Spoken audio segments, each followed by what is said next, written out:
Good day, everyone. Welcome back to English for Academic and Professional Purposes. So, for our fourth lesson for this semester, we will be talking about the different writing strategies for academic and professional texts. For today's lesson, we would be discussing how to understand academic essays. So, basically, I will be giving you a background on what academic essays are all about. Next, we would also be covering the purposes as to why we even write an academic text. We'll also be discussing the three-part essay structure, the most common essay structure. And of course, I will give you a step-by-step guide to writing an academic essay. Majority of my presentation for today is actually based on a presentation that was done by Mr. Daniel Parker, which is all about writing an academic essay. Before we proceed, it's best that we, of course, give a definition of what an essay is. The word essay is actually derived from the Latin verb exigere, which means to first examine, test, and drive out. Basically, academic essays or essays in general are pieces of writing that inform or persuade its audience by reasoned discourse. So what do we mean by reasoned discourse? When we say reasoned discourse, as a writer, you are able to back up whatever you have included in your text. So meaning, people can argue about it, but still, of course, you were able to stand by your own belief, your own the ideas that you have presented or the information that you have written on your text. Now, there are many purposes as to why we even actually write an essay. First is, of course, we write and read essays because we want to discover knowledge. We just want to learn new things. We want to learn new information. We want to gather ideas. Another reason as to why we write essays is because, of course, we want to make a point. There are certain ideas, certain pieces of information that we want our readers to understand. Next is persuade the reader, influence them in one way or another. And of course, we write essays because we want to share information. We also write essays because we want to synthesize information. This is very particular, especially if we are writing about a particular idea or a particular concept, and we have used many different sources, many different references, okay, to make a certain point. So what do? We gather all of those ideas from different sources, gather all of those information, and then we summarize all of those information so that we can bring it or we can put it into one piece of write-up. We also write essays because we want to just analyze a topic. We want to make sense of what we know, what we have learned about a particular idea or a particular concept. Similarly, essays are also used to document observation. Observations are simply how we see the world, and most especially, these are our descriptions of the things that are happening all around us using our senses. So, aside from making sense of all of those observations, before we could even do that, you have to list down those observations first. And of course, many people would actually be motivated by all of these reasons whenever they write essays. Now, let's move on to the three-part essay structure. As I have mentioned earlier, before the start of our discussion, the three-part essay structure is perhaps the most common essay structure there is. And it's the easiest to remember and easiest to accomplish. Since, of course, it's labeled as three-part essay structure, this essay structure is composed of three main parts. First one is the introduction. The second one is the body. And of course, the third is conclusion. Let's start, of course, with the introduction part, or basically the beginning of your essay. The beginning or the introduction of your essay should always provide your readers with a clear idea of the focus and aim of your text. So, in other words, it has to present the objective, the goals of the text itself. Why did you write it? As a writer, why did you write it in the first place. You have to state that in your introduction. Aside from that, your introduction should also present right away the topic that you are about to discuss. You have to make sure that you already answer the question, what is this essay or article going to be all about in your introduction part? More often than not, the thesis statement, or basically the claim that the writer wishes to make, or the general idea that the writer wants to present and discuss on the essay, is found on the introduction itself. Your introduction also has to provide context or background of the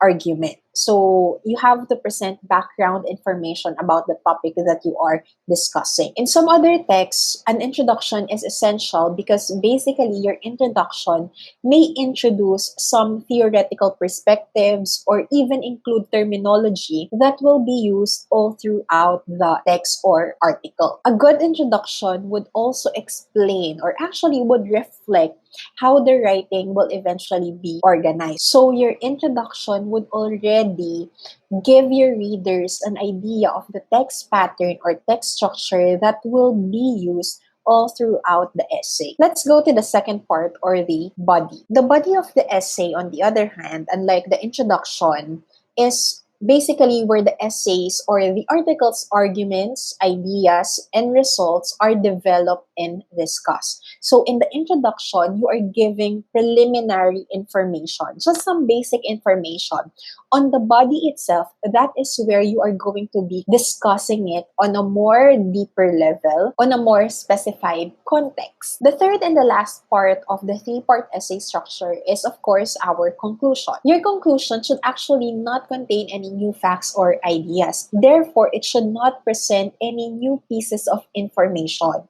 It should not contain information that has not been discussed before on your introduction, mentioned in your introduction, or even developed on the body of your essay. Rather, your conclusion should be considered as a summary of what you have already covered in your introduction and in your body. So it rather functions as a brief restatement of your main arguments and some of the pertinent facts that you have already discussed or reiterated in the essay or article. Now, if I were to compare the three-part essay structure to a food, I would compare it to a burger. As you would notice, the burger, just like the three-part essay structure, also has three different parts. The first one, the top bun. The second one is the middle part, where you can see the meat and all the other ingredients of the burger.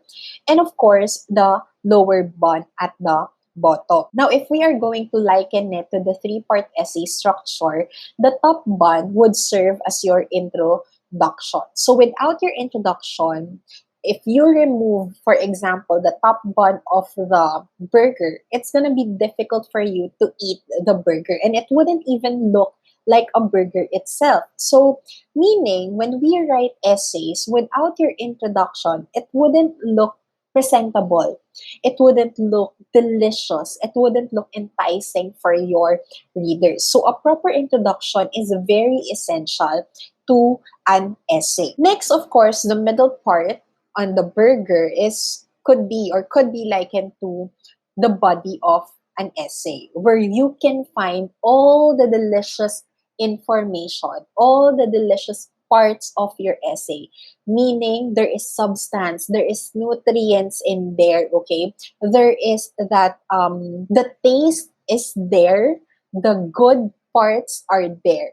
Therefore, your body is also essential, because without it, it's not a burger. It's just two pieces of bun put together, and of course, it wouldn't be as delicious as it should be. So the body is actually very essential, because in the essay, without a proper discussion, without making your body as enticing, as delicious as it should be, okay, as impactful as it should be, then it's not gonna be something worth reading as well. And of course, another part is the conclusion. As you can see, the bottom part of the bottom part of the burger serves as support So therefore, without it, your burger will fall apart. Just like the top bun, without your conclusion, your essay will also fall apart. And of course, it will not again look like an essay once again. Moving on, you have to remember that when you are writing an essay, you always need to think of it, or even writing in general, you always need to think of it as a step-by-step process.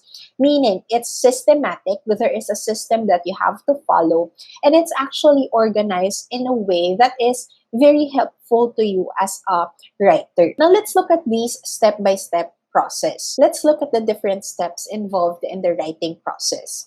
Once you already have an idea or a concept in mind, then the first thing that you have to do is read and research. You first need to do background work for that concept or for that idea. And how do we do that? You have to, of course, read and research about it. So you read different sources of information and try to look for different references wherein you can find more information, more discussion about the topic that you are interested in. After which, once you are done doing your background work, you can now brainstorm ideas. Brainstorming ideas is simply listing down all that you have learned, all the information that you think are essential for the essay that you are going to be writing. You list them down and maybe you can sort them into different themes. You can group them based on their similarities, and how is it gonna help you out in the writing process eventually. When you brainstorm ideas, it also helps you identify the important pieces of information. So it shows you the importance, the relevance of the information that you have gathered. So you would know eventually as well what to include in your essay. After you have listed down all these ideas, all of your background research, okay, next thing that you have to do is develop a working thesis and an outline. What is your main argument? What is your claim as a writer? What do you want to say in general? So you need to formulate a thesis statement, basically what your entire text or article is going to be all about, and then start working on an outline. An outline could be, of course, a sentence outline or just simply a topic outline. After that, you can already write a rough draft. A rough draft doesn't have to be perfect.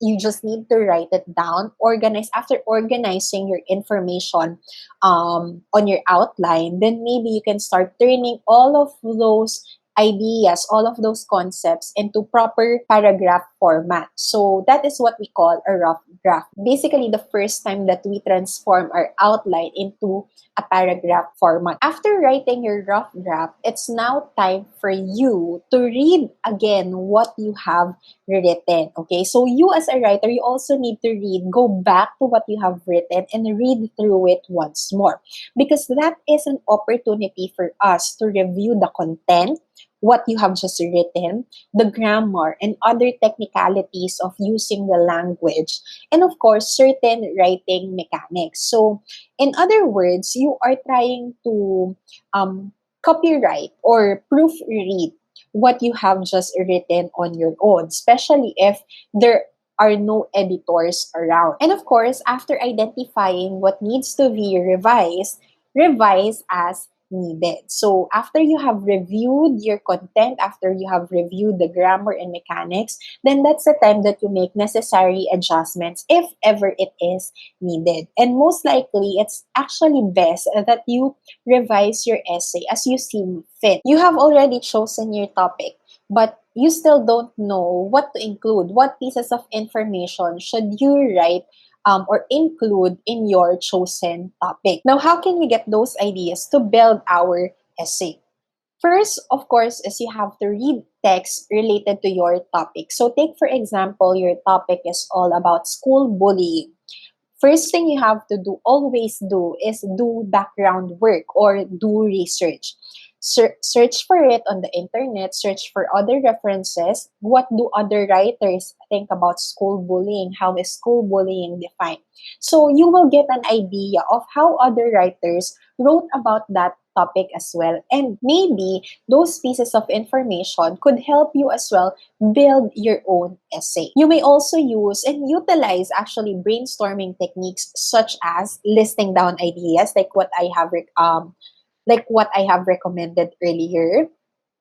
You may also use graphic organizers such as clustering or mind mapping. Or if you're comfortable with free writing, you can also do that. With free writing, you just simply write down all of the things that you understand as it comes to your mind. Discussing the idea or the concept that you're interested in with others, sometimes it could be an issue, could also help you develop your own essay. So with you discussing it with others, it gives you others' viewpoint. So you also get to understand how do others view this particular concept or particular idea? How do they understand it? And maybe those things could help you when you present your argument on your own essay. Last but not the least is to research about the topic. Do really thorough research, meaning you read, you cite your sources, you try to locate information and then cite those sources on your write-up. I have also mentioned earlier that the thesis statement is essential, particularly because it is or it should be included in your introduction. And for an introduction to be considered good, it has to, of course, present a good thesis statement as well. Now, how do we develop the thesis statement? More often than not, your thesis statement comes at the end of the introduction section of your paper. It is often a general statement of what the writer thinks or what the writer's viewpoint is all about. So it lets the reader know exactly what overall point the writer is trying to make. Thesis statements, particularly good ones, should be specific and not general. Similarly, thesis statements are essential because they establish expectations. By expectations, we mean that you as a writer, you are giving your readers a set of things that they would be expecting from you on the write-up. What are they going to be reading about in the following paragraphs after your introduction? So that is why thesis statements are very essential. It would also allow your readers to determine or to decide whether they're going to be reading your entire text or maybe just let it pass. Let's move on to how we could develop an outline. An outline will basically help you organize your ideas. It will also keep you focused because you can already see all the information that you need to include. Similarly, albeit general perceptions that writing an outline is just doing double the work, it actually helps you save plenty of time because if you are writing without a clear outline or without an outline, then your thoughts tend to get jumbled up eventually. So at the end of the day, you would still go back to it, organize it once more, and do the same thing over and over again. Unlike if you have already developed a good outline, after you are done with that outline, you can already transform it to paragraph form and maybe just do grammatical check or mechanics check at the end. Remember that when you develop an outline, you need to determine certain main points. And once you have determined, lessened down your main points, you have to support these main points with details. Therefore, each main point, or for each or every main point that you have, there has to be several supporting details. Meaning, there shouldn't only be one supporting detail, at least 2 to 3 supporting details should be included for every main point that you have identified. In terms of working on the rough draft, as you write it, you have to keep the following strategies in mind. First is organize the information in your body paragraphs. So in the introduction, all you need to present is, of course, your goals, your objectives, and your thesis statement. Sometimes your thesis statement could already be considered your objective, the main point of the main argument of the text. So in the body, all your supporting details would have to be supported into different body paragraphs. So this is very important, because remember that even if it's called a three-part essay structure, it doesn't necessarily mean that there are only three paragraphs. Your introduction could constitute one paragraph. Your conclusion would constitute the last paragraph. So basically, your introduction is the first paragraph on your essay, and your conclusion is always the last paragraph on your essay. But the body itself, it doesn't necessarily mean that there is only one paragraph making up the body of the text. The body could be composed of several paragraphs. So there could be 3, there could be 5, there could be more. Why is that? Because in the body, remember that this is where we get to be specific, try to discuss more about our thesis statement and give supporting details to it. Aside from organizing information, you also need to hook the readers in the introduction. As I have mentioned earlier, your introduction is always your first paragraph of the essay. How can you influence your readers? How could you convince them to read through the entire text, to finish the entire text from the introduction up until your conclusion? So in order for you to do it as a writer, you need to come up with different ways to catch their attention. And this is what we call a writing hook. It is also essential that you keep your paper coherent, meaning your ideas are flowing smoothly from one idea going to another. And in order for you to do that, you can use transition words and sentences. Not only do you need to ensure that you have a good introduction and a strong body, you also need to make sure that your closing is very good as well. So how do we do it? You wrap it up, you summarize the entire text, and maybe you can write a strong statement or a strong closing for your conclusion. This could be a restatement of your thesis statement. As I have mentioned earlier, in your rough draft, you are already transforming your outline into paragraph format. So you are basically organizing it into an essay structure. Now let's start with how do we write the introduction? Remember that the purpose of the introduction paragraph is to, number 1, hook the reader, catch their attention. Second is contextualize your argument or topic. Give a brief background of what your argument or topic is all about and how is it relevant to your readers. How is it relevant to the time that you have or to the context wherein you have written that text. And of course, it must provide general necessary background information about your topic. So this one is just short, but still it gives your readers an idea of what to expect. It sets the expectations for the entire text. There are several strategies to always hook your reader, and these are some of the techniques in order for us to build a strong introduction or to write a strong introduction. You can ask a question, tell a story, use quotations, provide interesting statistics, share an anecdote, a personal experience that you think that your readers might relate with. And of course, you can also make a provocative statement, especially if you are writing about a certain issue or an issue that has been discussed by so many people. Here are some examples of hook statements. We have the question hook, which simply asks a question that relates, of course, to your papers. Now, your readers should read the essay to know the answer. So it's as if you are doing a pre-test for your readers. In teaching, sometimes we refer to it as schema activation. So you are unlocking what they already know and what they are expected to know more about on the following paragraphs. So take for example, you have what's more important, driving as soon as possible or saving more lives. You can also use declarative statements as your hook. Now, you can simply write a sentence that makes an assertion or a claim about your topic, and it should be something that is connected to your thesis statement. So it should, even if it's declarative or assertive in a way, then it still should be connected, of course, to your thesis statement. For example, online college classes are cheaper and more effective than in-person college classes. As you can see, this declarative statement gives an opportunity or allows your readers to discuss on the subject at hand. Statistics or facts could also be used as hook statements. So some essays rather should be started with a fact or statistics that is related to that particular topic. But in order for you to be able to use this particular hook statement, you need to ensure or to make sure that the statistics or the fact that you are using came from a credible source. So take for example this one: almost 2/3 of American adults at some point in their life lived in a home with at least one gun. Figures of speech, specifically similes or metaphors,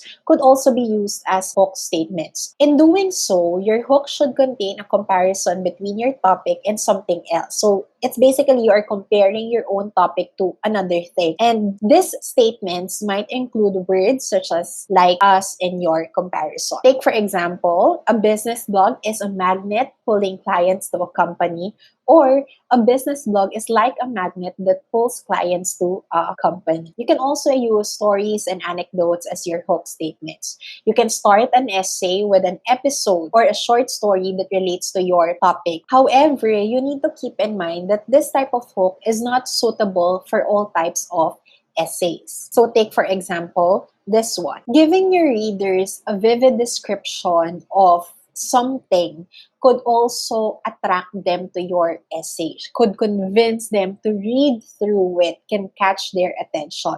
And in doing so, we are using description hook statements. But remember that in writing description hooks, these description hooks should be tied to the rest of your paper. Meaning, the object or the item that you are describing or the experience maybe that you are describing is what the essay is gonna be all about. Or maybe an important factor in your essay. Take for example, this one. This is a very common example of a hook statement, the quotation hook, wherein you include famous or memorable quotations from other people in your essay. But remember that when we are using quotation hooks, the quotation that we are using should be relevant to the topic that we are discussing. Take for example, this one. Nelson Mandela said, "Education is the most powerful weapon you can use to change the world." So probably the writer is going to be discussing all about education. This is an example of a 3-sentence introduction. It's quite short, I know, but you can see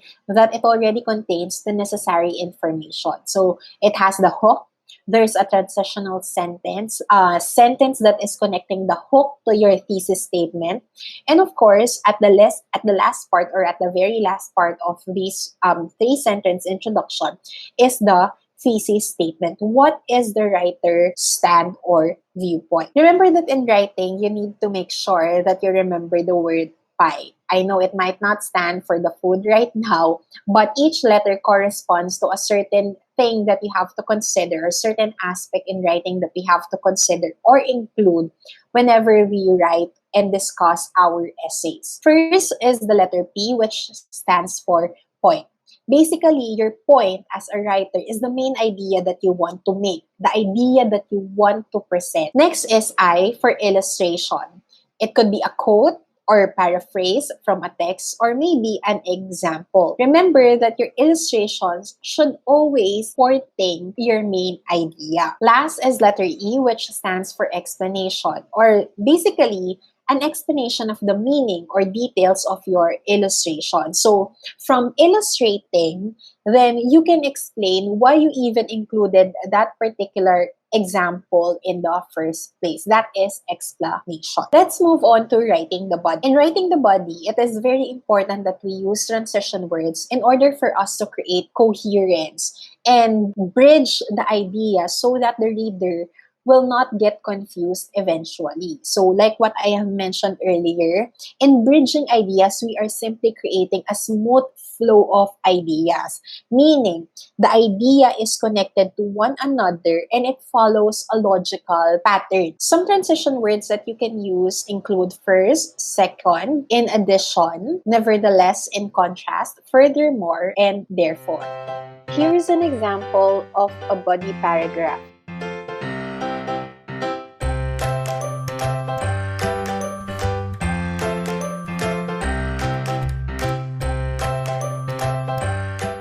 Let's go to the last part, which is writing the conclusion. In writing the conclusion, again, just simply restate your thesis statement. However, do it in a different way. So you can paraphrase it, you can summarize the entire thing or the points that you have made. Remember as well that in writing the conclusion, always end it with a bang.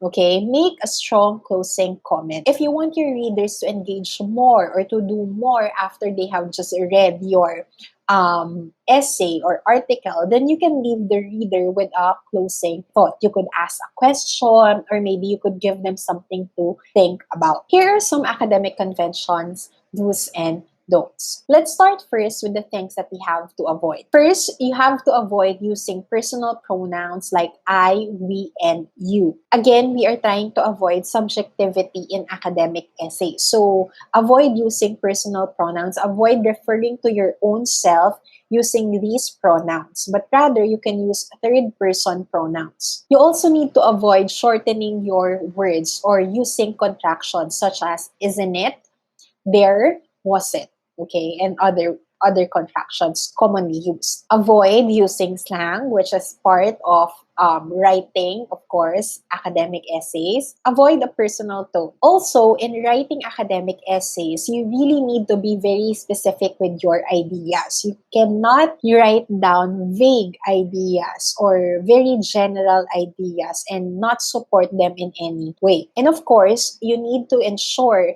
that you are not or you have not plagiarized anything. Cite your sources properly and always acknowledge whenever an information did not come from you. Here are some of the things that you can do on the other hand. First thing that you can do is address both sides of an argument. So if you are presenting or you are writing an argumentative essay, it's not just your own point of view that you are presenting. You also need to anticipate what others might think.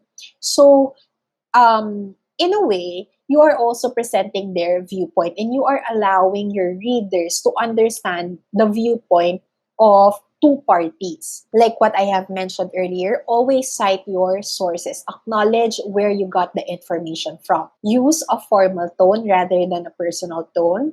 Always take a stand and be specific about it. And you have to be clear that this is your stand. Use concrete details, specific details, and you also need to give yourself time to develop your paper. Do not rush into creating an academic essay because it would reflect on the final output itself. So if you don't feel like writing it, take a rest, take a breather first, give yourself some time to develop it. Do not rush into it. Here are other things to remember. Every writing assignment is actually practice for the next one. So don't take it as if it's a punishment. When you're asked to write, it's a punishment. Do not take it as that. Writing assignments are there for you to be able to practice the use of the language, the technicalities in writing, and of course, how you can express yourself well in an academic and professional manner. So every writing assignment should be taken as practice, as an exercise for the next one and even for the future ahead. You also need to remember that writing should not be rushed. It takes a lot of time. Background work itself, the doing research, preliminary research for your concept or your idea is already time consuming. So you need to make sure that you manage your time properly, but acknowledge as well that it might take a while before you could even produce your final output. However, for things to be easier for you as a writer, try to go through every step of the process. Try not to skip it. For example, after you've done your background research, you already skipped to writing the rough draft. Do not do that because eventually it will cost you more time. So instead, try to follow every step of the process and maybe it would help you organize your thoughts better as well. Next thing that you need to remember is focus on your ideas first and then focus on grammar and spelling last. What you have to remember is that focusing on your ideas first allows you to include everything that you have read, everything that you have believed, everything that you have researched, everything that's on your mind basically, and put it into writing. Because if we tend to focus on how to write it, okay?